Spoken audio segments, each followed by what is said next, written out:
Oke, pada kesempatan kali ini kita akan membahas mengenai GLB dan GLBB. Nah, terutama untuk ticker timer dan tetesan oli. Nah, langsung saja kita akan membahas ticker timer record yang pertama. Nah, pada ticker timer record yang pertama ini menunjukkan bahwa benda bergerak ke kanan. Nah, coba perhatikan titik-titik merah yang dihasilkan oleh gerak benda tersebut. Ini menunjukkan bahwa jarak setiap titiknya itu sama. Nah, ketika jarak setiap titik sama, maka menunjukkan bahwa kecepatan benda sama pula. Sehingga ini disebut sebagai grafik ticker timer GLB. Nah, pada ticker timer record yang kedua, ini menunjukkan bahwa benda bergerak ke kanan. Nah, coba perhatikan titik-titik yang dihasilkan oleh ticker timer record itu. Nah, ini menunjukkan gerak awal benda dan ini adalah gerak akhir benda.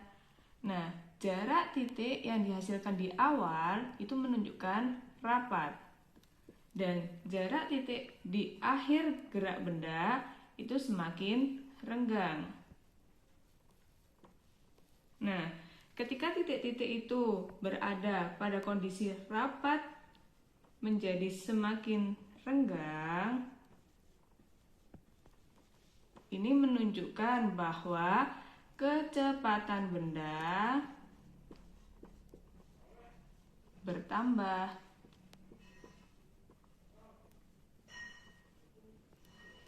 Nah, grafik ini itu menunjukkan grafik GLBB dipercepat. Oke, pada ticker timer record yang ketiga ini, gerak benda juga ke arah kanan. Nah, coba perhatikan titik-titik yang dihasilkan dari ticker timer record ini. Nah, pada awal gerak benda, titik-titik yang dihasilkan itu renggang. Kemudian, pada akhir gerak benda, titik yang dihasilkan itu semakin rapat. Nah, pada saat titik-titik yang dihasilkan dari renggang menjadi semakin rapat, ini menunjukkan bahwa kecepatan benda itu berkurang. Nah, sehingga grafik ticker timer yang dihasilkan ini merupakan grafik dari GLBB diperlambat. Oke, pada tetesan oli kita akan membahas gerak mobil. Nah, awal gerak mobil itu di sini. Dan ini merupakan akhir dari gerak mobil tersebut. Nah, coba ini perhatikan gambar tetesan oli ya. Gambar tetesan oli ini menunjukkan jarak yang sama antara jarak tetesan oli yang satu dengan tetesan oli yang lainnya. Jaraknya sama. Sehingga ketika jarak tetesan oli ini sama, ini menunjukkan bahwa kecepatan benda juga sama. Sehingga tetesan oli ini menggambarkan gerak lurus beraturan atau yang disebut dengan GLB. Nah, untuk gambar yang kedua ini ya, awal mobil sama di sini. Kemudian akhir mobil di sini, gerak akhirnya di sini. Nah, lihat untuk tetesan olinya, awal dari gerak mobil tetesan olinya itu rapat. Kemudian akhirnya dia akan semakin renggang. Nah, Pada tetesan oli ini, jika jarak tetesan itu dari rapat menjadi renggang, ini menunjukkan bahwa kecepatan mobil itu bertambah ya.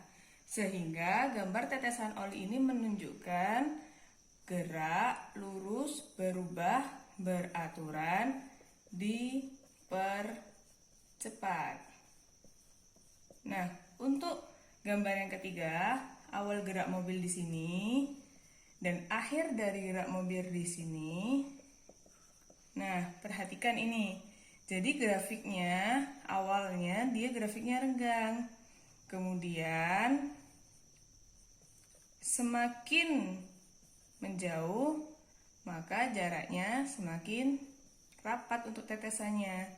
Sehingga jika gambar tetesannya dari renggang menuju yang lebih rapat, itu menunjukkan bahwa kecepatan dari mobil itu berkurang. Nah, ini menunjukkan bahwa mobil sedang bergerak lurus berubah beraturan diperlambat. Oke, demikian untuk penjelasan tetesan oli.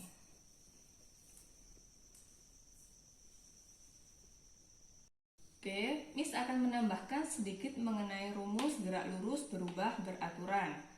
Nah, ada 3 rumus di sini yang perlu kalian ketahui. Untuk yang pertama, kita bagaimana sih cara mencari kecepatan akhir? Nah, kecepatan akhir bisa dicari dengan menggunakan rumus VT sama dengan kecepatan awal ditambah dengan perkalian antara percepatan dan juga waktu. Nah, untuk yang kedua, untuk mencari kecepatan akhir kuadrat, itu sama dengan kecepatan awal kuadrat ditambah dengan 2 dikali dengan percepatan dan juga jarak. Nah, untuk mencari jarak yang ditempuh, itu bisa menggunakan rumus kecepatan awal dikali dengan waktu ditambah setengah dikalikan percepatan dan juga waktu kuadrat. Nah, ini untuk keterangan simbol-simbol yang ada di atas. Untuk V0 itu merupakan kecepatan awal dengan satuan SI-nya meter per sekon. Untuk VT itu adalah kecepatan akhir dengan satuan meter per sekon. Untuk T itu merupakan waktu dengan satuan SI-nya sekon atau S. Untuk A itu merupakan percepatan dengan satuan akhirnya meter per sekon kuadrat. Nah, untuk S sendiri itu merupakan jarak yang ditempuh dan satuan SI-nya adalah meter.